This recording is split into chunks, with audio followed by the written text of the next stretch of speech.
Okay, y'all. So, with that being said, one of the biggest things I've noticed amongst us, amongst each other, black men and black women, when we communicate with one another, sometimes we'll take certain things out of context and we'll absorb that in a certain way.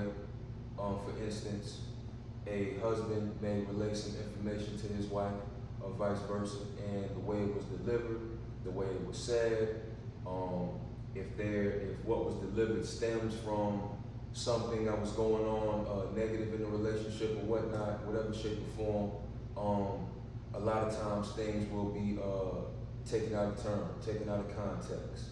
We'll say something, we don't necessarily mean it, but sometimes we may have too much pride, ego, or just not the willingness to really come together and just communicate properly, or break bread in a more natural way, or in a way to where both sides can say what they're trying to say to one another without putting one another down and, really meeting in the middle. Hence, the true purpose of communicating.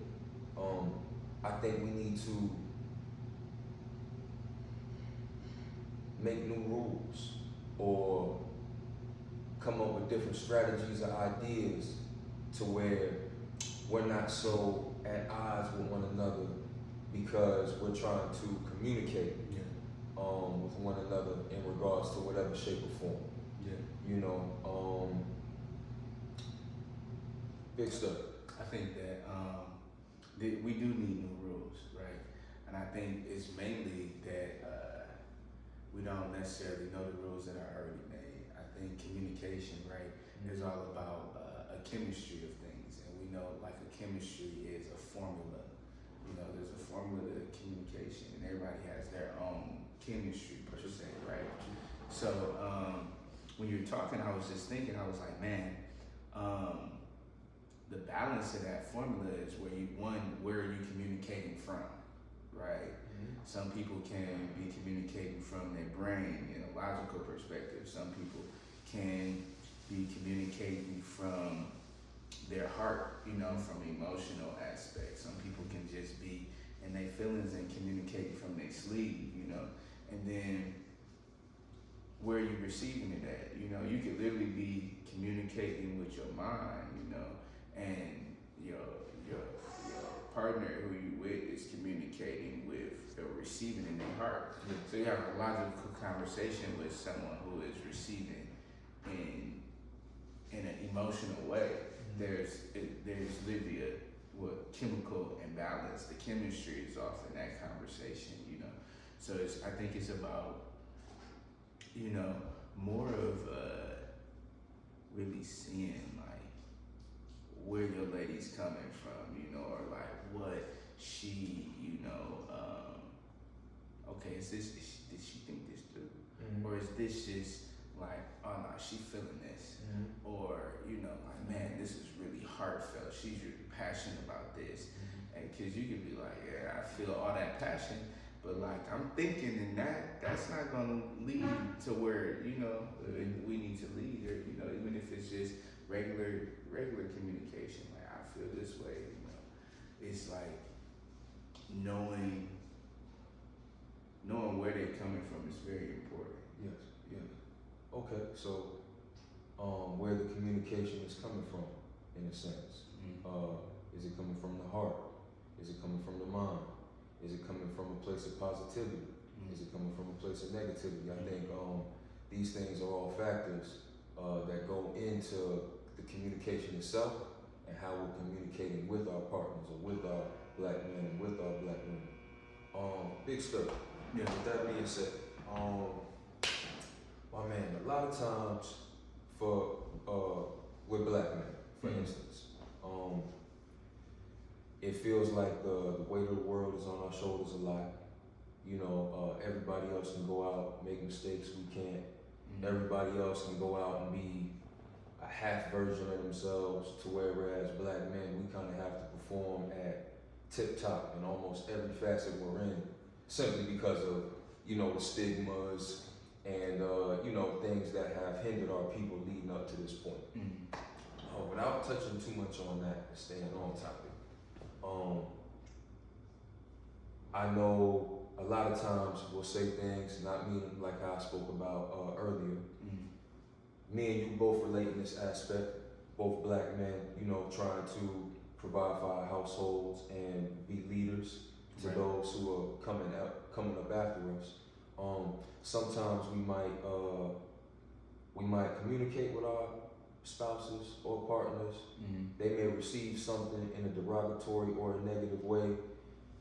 We may not have meant it like that, but we possibly could have delivered it in a certain manner that they could have received it like that, simply for the fact that what we may have going on on our plate, Right. things we may have going on that's bothering us spiritually, mentally, physical, whatever the case. With that being said, Big Step, what are some ways we can communicate softer, per se, easier? What are some ways we can relay certain information to our women without disrespecting them or maybe coming off so harsh or coming off a little hard? We're raised hard. Yeah. You know, we're raised as black men, we're raised you gotta be the toughest of the tough, the meanest of the mean. You gotta be the top of your class, you gotta be the best in everything you do. So a lot of times we'll take this mental approach and apply it to everything we involve ourselves in. You know, that being our relationships. That being said, Don, what you think?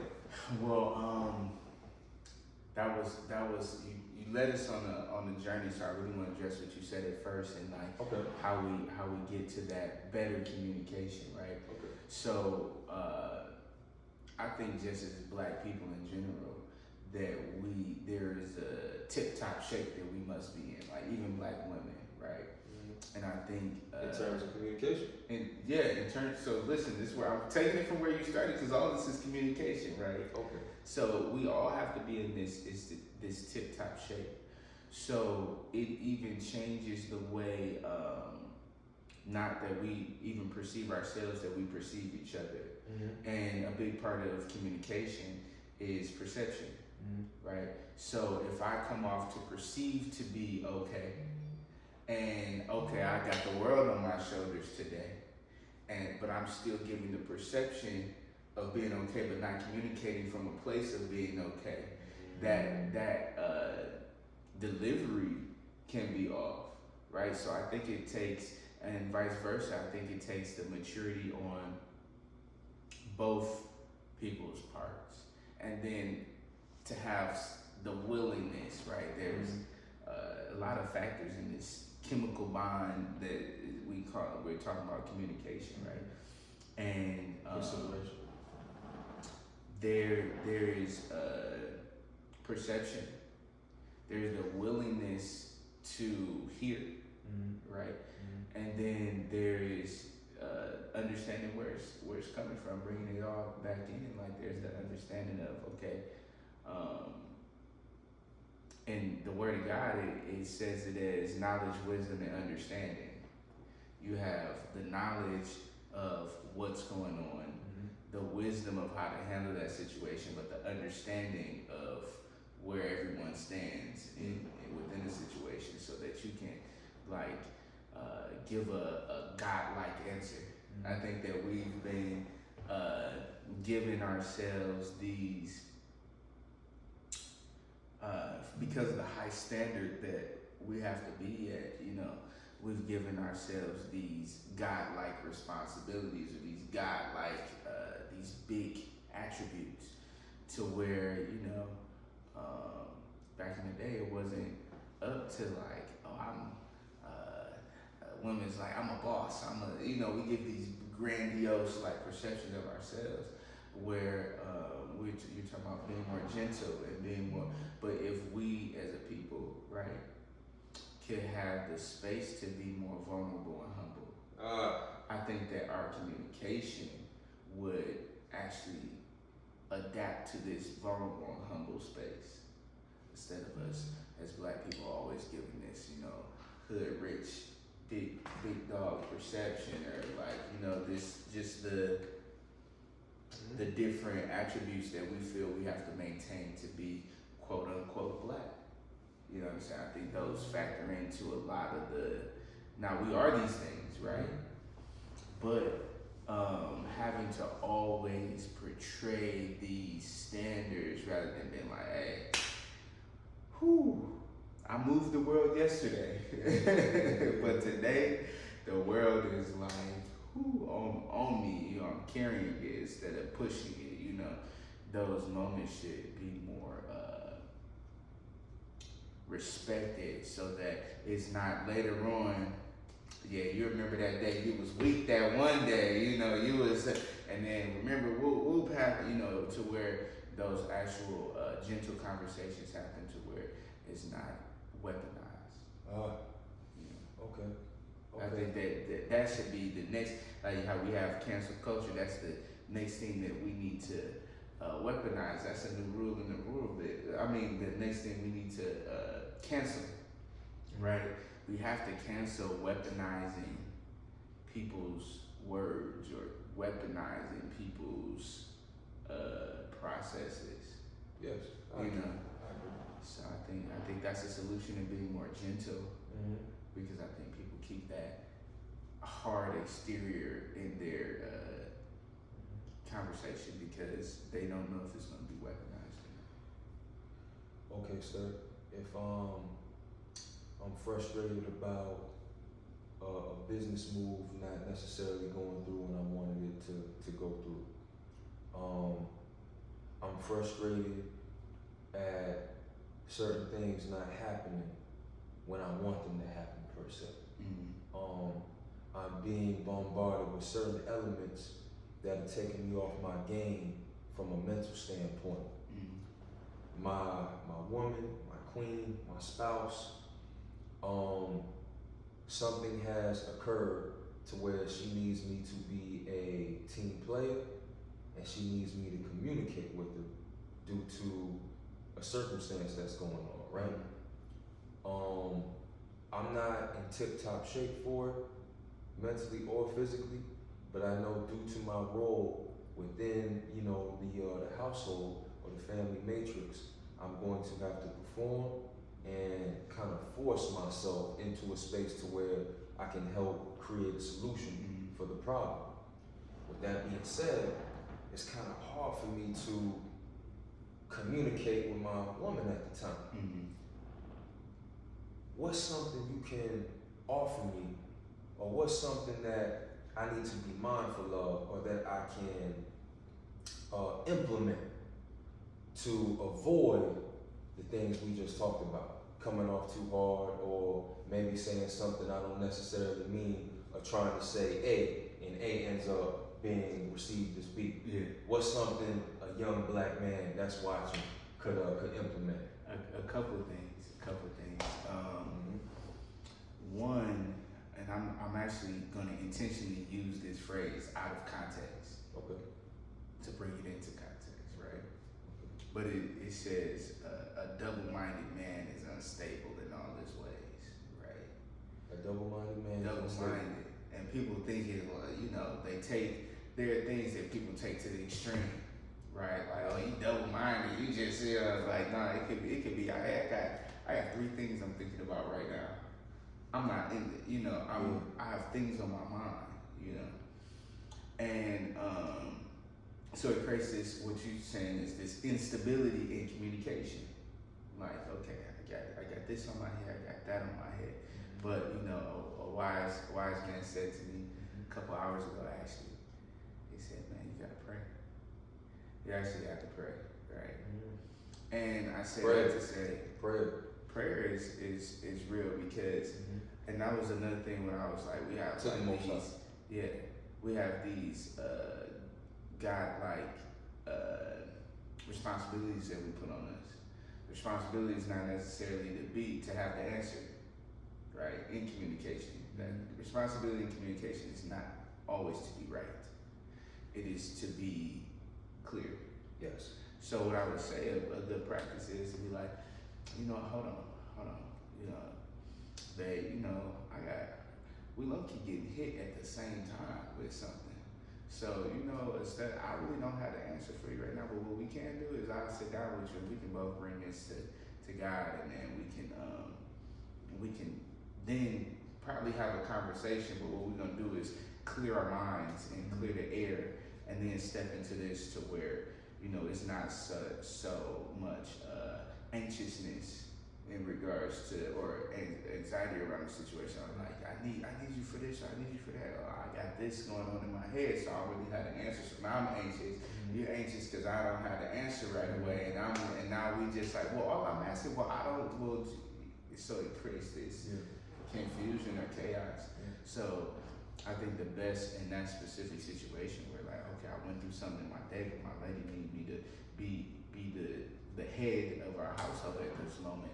It means that, okay, I have to, bow my head and clear it and lay it down, and then actually refocus on what is in front of us, And usually those frustrations are temporary, and the actual prayer you pray for the clarity, it lasts a lot longer than that that temporary issue, if you communicate it right, like God, Lord, all right, I clear my mind, today I lay it down, we ask for this for clarity, put some scripture on it, pieces and place understanding, all things are working together for those who believe, all those things, like you put those in there, and I think that's one way. Okay. So, stir in a sense, we need to address the issue at the root. Hey queen, hey wife, I'm not where I need to be for, this particular subject. I need to communicate that with my partner. And then from there, it sounds like we need to meet in the middle and whatever y'all do to clear your mind. Right. And then go about finding a solution for the problem at hand from there. Yeah. Okay. Okay. And that's something we could do. We communicate at the root, and we try to meet in the middle, so that way we're not communicating from a space of negativity or from a dark place that's going to hinder us. It could just be disparity. It don't even have to be dark. You just be, I need the answer. Like I'm not being negative. I need to know right now. Desperation. Desperation. Yeah. Okay. Sir, with that being said, another thing I want to touch on in regards to the communication piece in terms of black men and black women is how we talk about one another, as well as how we talk to one another in certain instances. Yeah. Like we just talked about, the family setting. It don't seem like we got too much love for one another, the opposite sex, black men and black women, when we out and about. We could be on our way to a movie, we could be going out to dinner, not necessarily with somebody in a relationship, but black couple to black couple as far as the interaction. It don't really seem like we have too many nice things to say towards one another when we out and about, let alone what we're doing for one another. Like, it don't really seem like we opening up too many doors for one another. We're not really complimenting each other on certain things. We're quick to tear something down before we build it up at times. With that being said, Stir, how can we negate that or get away from that, unlearn that in a sense? You really asking me a loaded question. It goes pretty deep with things of that nature. Give it to me, man. What's up? So one thing we have to understand is all of these things of where we are now is what we have is a generational compound, right? So each generation teaches a generation that teaches the next generation, and a lot of times there is something that we call nomenclature, right? Nomenclature is the devising of words and the naming of things, right? How do you pronounce that? nomenclature. Okay. Yeah, nomenclature. So We're getting a lesson today. it's actually what Adam did when he was naming the animals and naming the things. So if you could take that into key over the different times, we've called our black women different things other than black women. We've over time and generations. I think that because when you talk about in-house communication and then being out and about, open air communication, right? Both That's a cultural thing, right? Yeah. I think that culturally we need to understand what words are. That's right. What are words, right? No matter what you believe, the only way you could say a word is to spell it, right? And if you look at if you look at it a different way, words are seeds. Words are things that you plant. Trying not to go in a whole 2-hour lesson on this thing, but if need be. So words are seeds. We spell words. If you look at the history of what people believe a spell to be, or how they've commercialized spells, is more so something that you could cast on somebody. But the truth about it is these things are actually absorbed into our ear space. That's how you can hear words that you haven't heard for years. Or you can hear your parents in your head. It's soaked inside. You know what I mean? So I think that generationally we have to understand how we pour into each other. Okay. And what is going to come out from what we've poured in, what type of seed you're going to get, or what type of fruit you're going to get from that seed. Okay. And I think that one thing, and we're still talking about communication here, right? I'm gonna even take it a step further, because a lot of my philosophy is based off the Word of God, right? So in Matthew it says the Word of God is the seed of God.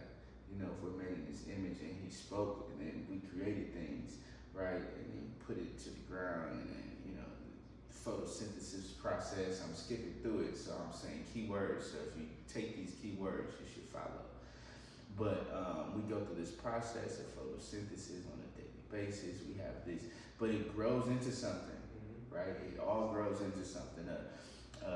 Avocado tree takes a different growth time than an apple tree. Everybody has their own process of communication based off of the things that they hear. So when you take those things into factor, we have to actually take a responsibility of replanting ourselves, replanting our words. Like if we, as a people, because we're talking about this new rule book of communication between black men and black women. And I think one of the rules should be understanding that if you hear something for so long, you begin to believe it. Yes. Especially hear amongst our people. Right. So there's a process that we have to take with each other, and it's almost like a fast, but it's almost like a pouring process. All right, I'm gonna take this amount of time to pour this into you and say this to y'all. It's funny because y'all actually taught me this, because and I don't think I've ever. It's not that y'all taught me when y'all say king and queen. Yeah. It's consistent. It's no like intentionality. It's just a consistent. It is. You know what I mean? So, and at first I was like, they actually say that. They be saying this all the time. Okay, And the more I heard it, the less unfamiliar it became. So now, if I hear anything else between y'all, I'm just like, oh, okay, you know what I mean? So it's like those things, when we retrain our ears, these are actual gates. You know what I'm saying? These are literal gates that we receive in. So when we retrain or re-put things on our insides from one another as black men and black women, I believe that it'll that's how we recreate the culture actually. That brings forth a better communication. Just time and a standard, of what we are actually willing to say to each other, because it's things that we're willing to say to each other now. It's actual words that we're willing to use now that 60, 70 years ago were taboo to even hear in public. You know what I'm saying? So it's like we've heard these things so much over time. I think that if we renomenclate ourselves, that we would be better at that. Okay. I like that, man. Very in depth, very insightful. It sounds like we need to sacrifice. We need to switch a few things up. We need to be around some more positivity, so we can project that onto one another. We need to deprogram what's been sold to us, and I also think that'll help us in terms of communication. I don't think we need to get to a point to where social media, VH1, certain things that are disruptive to our culture are no longer leading our culture. Yeah. You know, I guarantee you, it might sound a little cliche, but I don't think we have as many young black men selling drugs or attempting to sell drugs if Nino Brown was never created, or if there was no Scarface, or certain things that have been given to our black men, saying, "Hey, this is your narrative, this is your directive, this is what you need to let lead you. You know, this is what you need to follow in order to be A, B, C." And those perceptions. absolutely. Back to what you were saying in terms of perception. So I definitely think we need to unlearn and relearn, debrief some of these things. A lot of these things we've been given as a people, and I think slowly but surely, resetting ourselves will allow for a new infrastructure that we can create amongst one another, and we're not so much at odds with one another on such a consistent basis like we are today. Like it kind of feel like you can't go outside, you can't turn on the radio, you can't go to the grocery store, you can't go get your hair done, your hair cut without us dissing each other in some shape or form. And that's not us continuing to do so consistently and for so long is really doing us more harm than good. And me personally, I think we need to get to a point to where we all looking in the mirror and we saying, all right, look, am I gonna continue to absorb what's been given to me and pour that out onto my people? And if so, what good is coming from it? Yeah. And if there's no good coming from it, we need to go back to the drawing board and do things differently. You know, you see, I forgot his name from Could Have Been Records. Homie with the blonde hair. He had some people on the show, right? And it was pretty good because he for this one episode, the ladies was coming in and all that music was about sex. Yeah. And he was like, you know, I'm ready for some real music. I'm ready for some real talent. Yeah. If you come in here talking about sex, you gotta go. You know what I mean? And it was so crazy because he was being funny, but every woman who popped up was like twisted by big shades. You know what I'm saying? But it's a part of the culture now. And if we really think about it, hip hop just hit 100 years old. Hip hop not even 100 years old. Like was it 100? Maybe 50. No, you're right. It is 100 years old. I think Hip hop is cool, but I don't think hip hop needs to be the king of black people. I think it is. And I definitely think it's one of the kings. Yeah, for sure. Hip hop is one of the earthly kings of black folks. It is. It's actually everything else is a subculture of it. And not even hip hop is pretty much the leader of not just black culture, but I mean, at this point, we got Canadian culture. Everybody wants to be a rapper, you know. But it's not even. It's nothing wrong with hip hop. It's nothing wrong with rap. You know what I'm saying? What I'm saying is that if we change what we hear, the frequency, Yeah. and what we putting out, Yeah. we're gonna get a better. We're gonna absorb that. We're gonna absorb it. Yeah, put we're that gonna out. be more Tell fruitful them people. Yeah. You know. Yeah.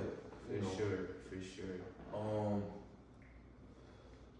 No diss to any of the like the Trinas or the Kims or the sexy reds of the world, but I really think for both our men and our women, I hope NBA YoungBoy continues to make millions of dollars and things of that nature, but I think we both black men and black women, we've gotta let the Lord give us our directive so we can be a fruitful people. And I think we need to understand that NBA YoungBoy is entertainment, not leadership. We need to understand that Sexy Red or whoever is entertainment and not leadership.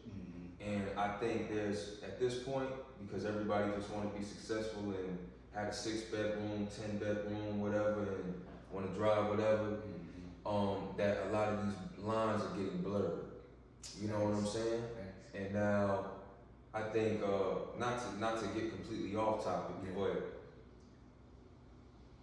because people are so infatuated with what wealthier blacks have, they're willing to take things from their doctrine, add it to their own, and now these things are being poured out to other blacks. Yeah. You know what I'm saying? And they may not necessarily be good though. But that also, all of that affects the way that we interact with each other. You know what I'm saying? Absolutely. And a lot of it, like in the '70s, we was just jive turkey, shucking jive. It's all literally nomenclature. So I think like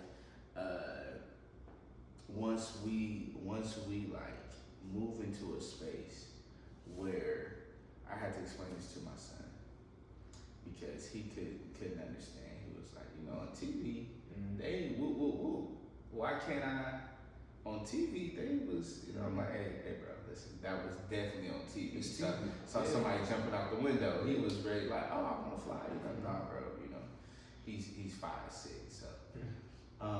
But I think that there are things that are more subtle that people don't necessarily realize are for the show.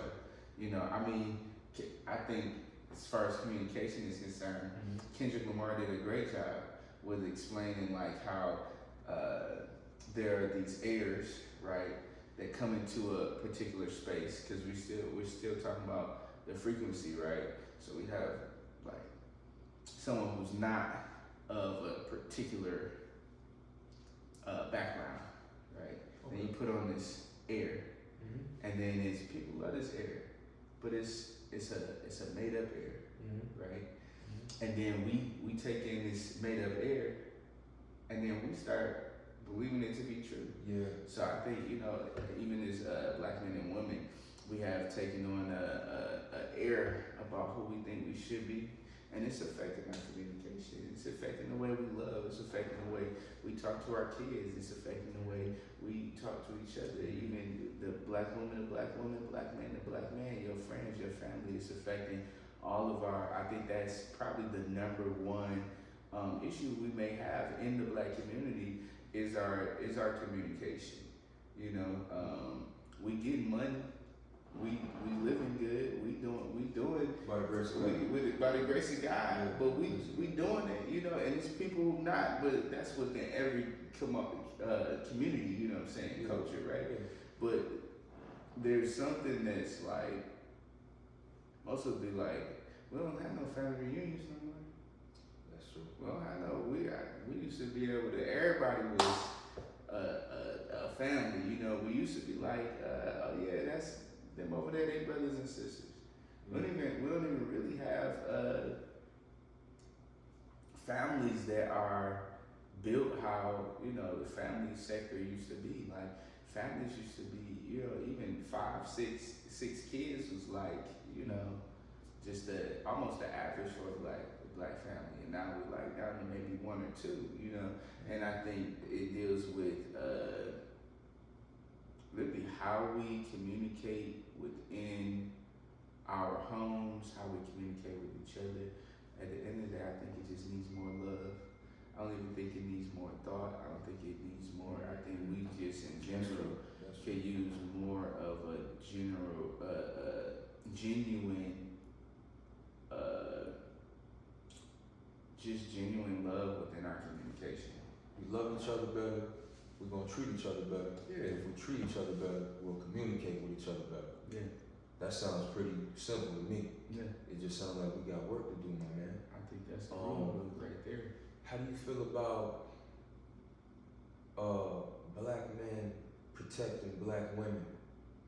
Chivalry, you know, opening doors for our women, you know, things. I kind of feel like we've gotten away from a lot of things that made our women confide in us, and I feel like there's certain things we've done on both sides to kind of diminish the communication between one another. You know what I'm saying? So I'm gonna be honest, right? Mm-hmm. One, in my last relationship in particular, I was told to stop.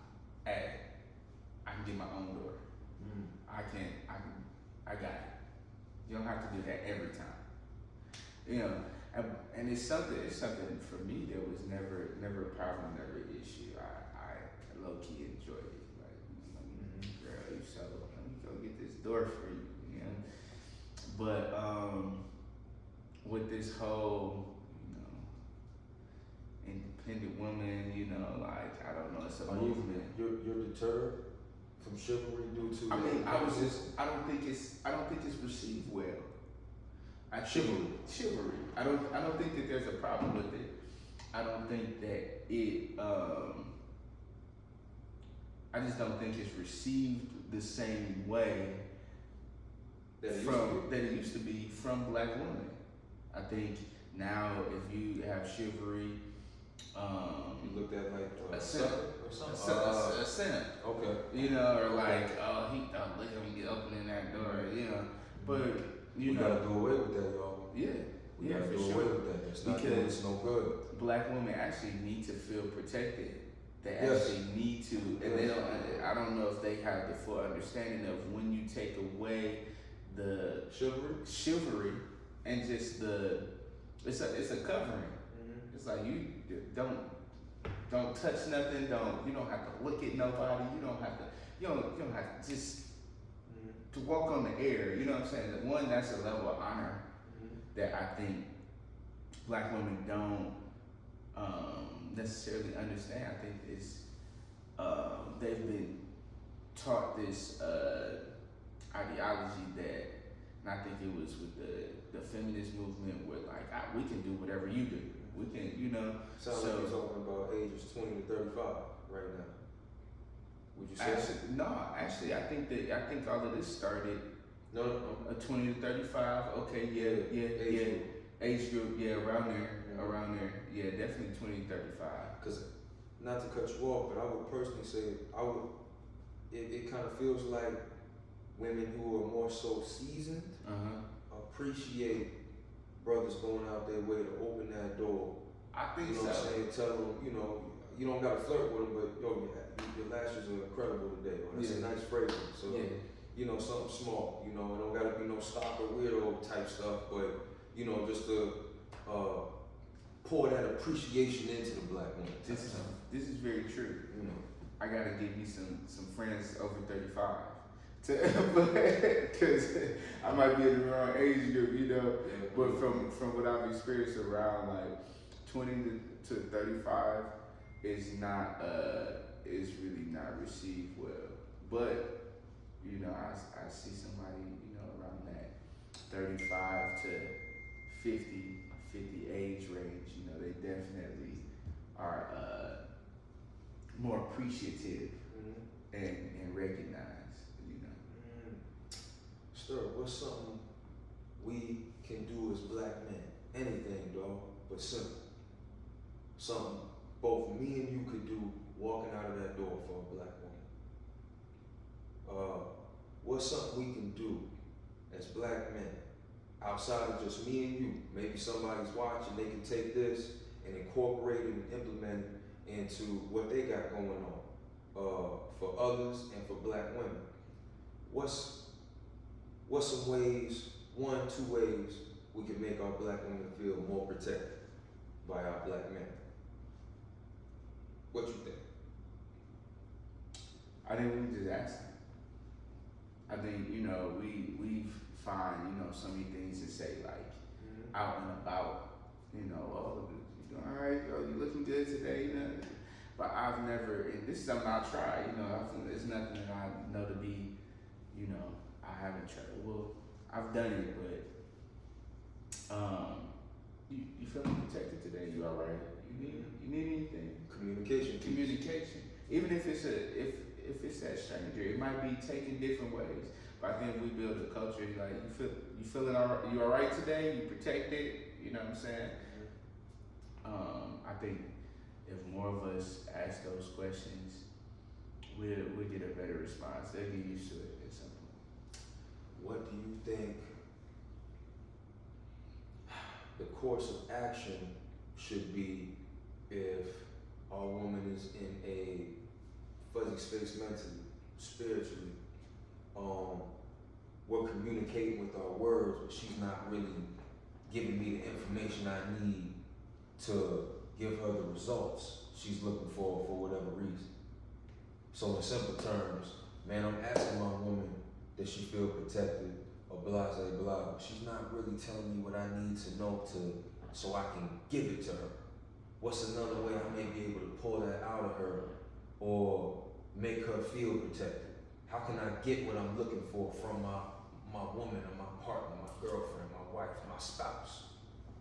When you're in those close proximities, right? Mm-hmm. Sometimes, and there's a lack of communication, right?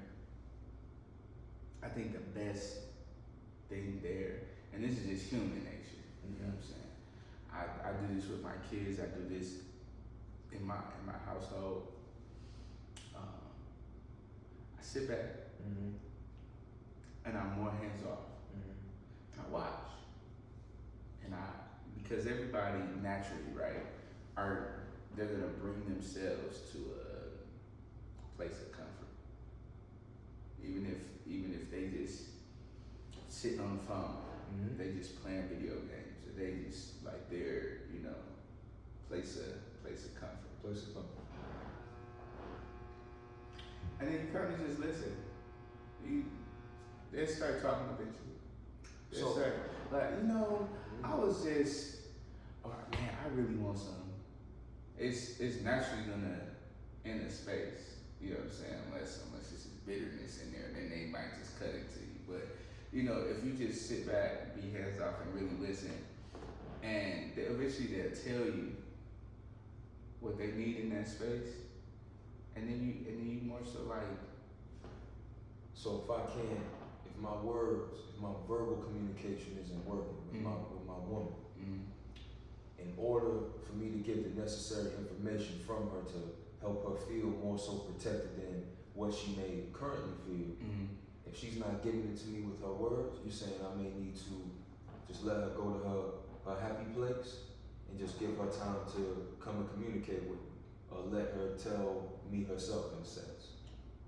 Yeah, that was definitely that was exactly what I was saying. You gotta pay attention, and they're gonna get it out eventually. And then what you gotta do is, you can't just hear it and then they feel heard. You gotta act on it right away. As soon as you hear, man, she might just be hungry. All right, it don't feel like cooking. It could be the simplest of things that kind of turn into, but you find that one thing that you can do to open up that door for communication. Then you just stay there. Okay. Sir, that was great, man. I hope we laid a brick and we helped a young brother out there and bridge the gap. between our black men and our black women. Stir, I appreciate you for your insight and for, flying out from Detroit all the way to the A. What's the iPhone one? Brother, we look forward to having you again and breaking bread with you. Yes, sir. Thank you everybody for tuning in to Bridging the Gap podcast. Be sure to follow our owner and main host, Kiosha, on Instagram at _Kiosha_life. Be sure to follow Big Sir on Instagram. Dr. Sterling OG, that's at dr.sterling.OG. And we look forward to having y'all on with us next time. And all of our black women, please let us know in the comments what are some things black men could do or implement to make y'all feel more secure, more protected on a day-to-day basis, whether it's with your man or you're just out and about randomly. Yeah, please. Because at the end of the day, regardless if we want to accept it or not, we all do have an obligation to one another. Yeah. If we don't take care of one another and look out for one another, who will? So with that being said, we enjoyed y'all today. Big Stir, Kiosha. Let us know in the comments, all of our beautiful black women, what are some things we could do, the House of Black Men, to make y'all feel more protected. We should go over those comments and post them, the best ones. Yes. The best comments, they need to be posted, because people, us as black men, we need to hear that. Absolutely. So it needs to be shared. Absolutely, and we will. We will, Big Stir. My man. Yes, sir. All right, peace.